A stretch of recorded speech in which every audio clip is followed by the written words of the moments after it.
देश में पहली बार किसी राजनीतिक दल ने अपने संविधान में ये लिखा है कि अगर जो व्यक्ति जन स्वराज के टिकट पर चुनाव लड़ेगा उसको ये एफिडेविट साइन करके देना पड़ेगा लीगली। जो जिन दलों से हम लड़ रहे हैं वो एक्सपायर मेडिसिन है। जनता ने उसको 30 बरस देख लिया, परख लिया, जान लिया, ये नहीं सुधार सकता। सबके जीवन में कभी न कभी सवेरा आना है। बिहार के 13 करोड़ जनता के भविष्य में भी कभी न कभी तो सुधार भगवान ने, ऊपर वाले ने लिखा होगा। नमस्कार, हमारा नाम है समरीन और आपने देखना शुरू कर दिया है लाइव सिटीज।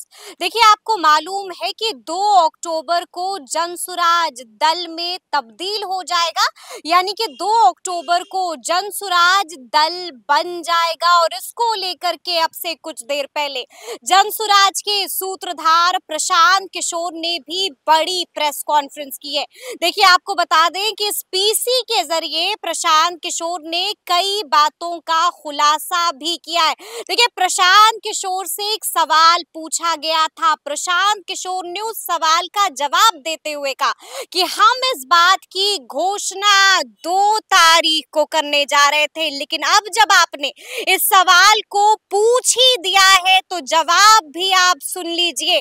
देखिए, प्रशांत किशोर ने बड़ा खुलासा ऑन कैमरा कर दिया है, बात कर दी है एफिडेविट की। प्रशांत किशोर ने साफ साफ कह दिया है कि हम अपने नेताओं से एफिडेविट साइन कराने जा रहे हैं। किस बात के लिए एफिडेविट साइन कराएंगे प्रशांत किशोर, उसका भी जवाब उन्होंने खुद दिया है। क्या कुछ कह रहे हैं जनसुराज के सूत्रधार प्रशांत किशोर, सबसे पहले आप उनको सुनिए। आपकी काबिलियत के पैमाने पर दूसरे नाकाबिल कैसे हो जाते? हमने तो किसी को नाकाबिल कहा ही नहीं। और नहीं, एक तो निरपेक्ष भाव से तो यही बात जा रही है ना कि आप काबिल लोगों को लाएंगे, यानी अभी तक सत्ता में जो लोग हैं या आते रहे वो नाकाबिल है। मेरी पूरी बात सुन लीजिए। और अगर आपकी काबिलियत का पैमाना क्या है, निर्धारण आपने किसी किया? ये अच्छा सवाल है। और उसके साथ दूसरी बात ये कि अगर सत्ता में आने के बाद काबिल लोग नाकाबिल हो जाते हैं तो आपके जनसुराज की क्या गारंटी है?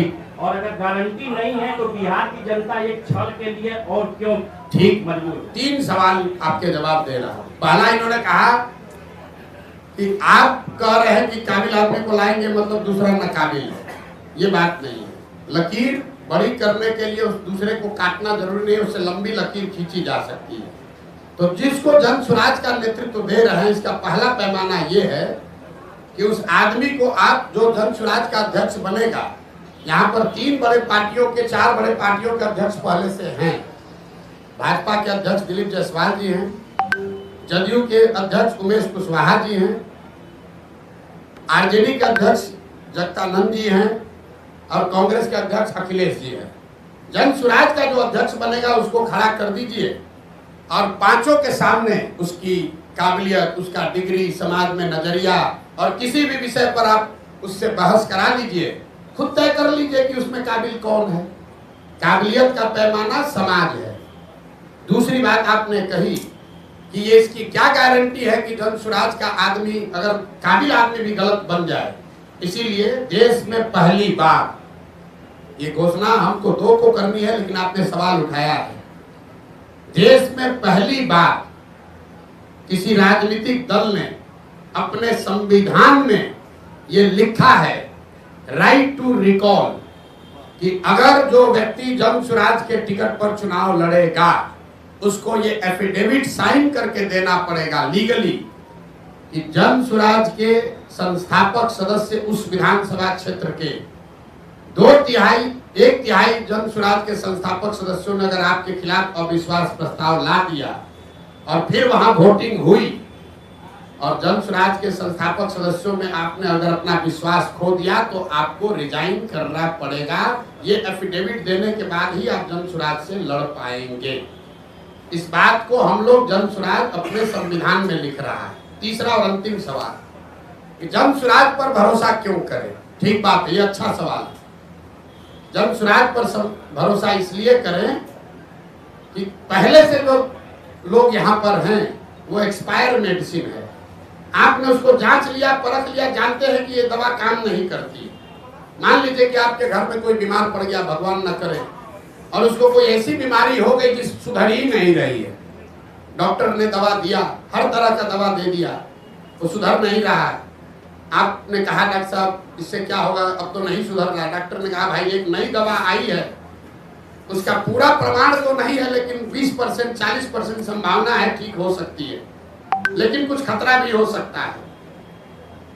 आपका अगर आदेश हो, अगर आप सहमत हो तो हम एक बार ट्राई करके देखते हैं, आप क्या कहिएगा? अपने परिजन को बचाने के लिए आप क्या कहिएगा कि जो 3 दवा जिसको आपने ट्राई कर लिया, जिसका फायदा नहीं हुआ, उसी पर रखिएगा, या कहिएगा कि ना भाई ना डॉक्टर साहब 20% संभावना है, लेकिन नया दवा आया है, इसको ट्राई कीजिए, शायद हमारी किस्मत, दुआ, भगवान का आशीर्वाद शायद लग जाए। तो जन सुराज जो जिन दलों से हम लड़ रहे हैं, वो एक्सपायर मेडिसिन है। जनता ने उसको 30 बरस देख लिया, परख लिया, जान लिया, ये नहीं सुधार सकता है। जन सुराज नया प्रयास है, इससे सुधार हो भी सकता है, शायद नहीं भी हो सकता है, लेकिन शायद हो भी सकता है। तो ऊपर वाले की दुआ रही तो निश्चित तौर पर बिहार की जनता वो रिस्क लेगी। और एक अंतिम बात, हमारा अपना मानना है कि सबके जीवन में कभी न कभी सवेरा आना है। बिहार के 13 करोड़ जनता के भविष्य में भी कभी न कभी तो सुधार भगवान ने, ऊपर वाले ने लिखा होगा। हम लोग तो निमित्त मात्र है। हम तो पहले भी ये हमको समझ थी, हमने पहले प्रयास क्यों नहीं किया? प्रयास हम तब शुरू किए हैं जब ऊपर वाले की मर्जी हुई है। हम 1% है, ऊपर वाला 99% है। मेरा ये विश्वास है कि 13 करोड़ बिहार के लोगों का जीवन भी कभी सुधरना भगवान ने तय किया होगा, और शायद जन सुराज वो निमित्त है, वो रास्ता है जिसके जरिए वो सुधार हो पाएगा। मेरे दो छोटे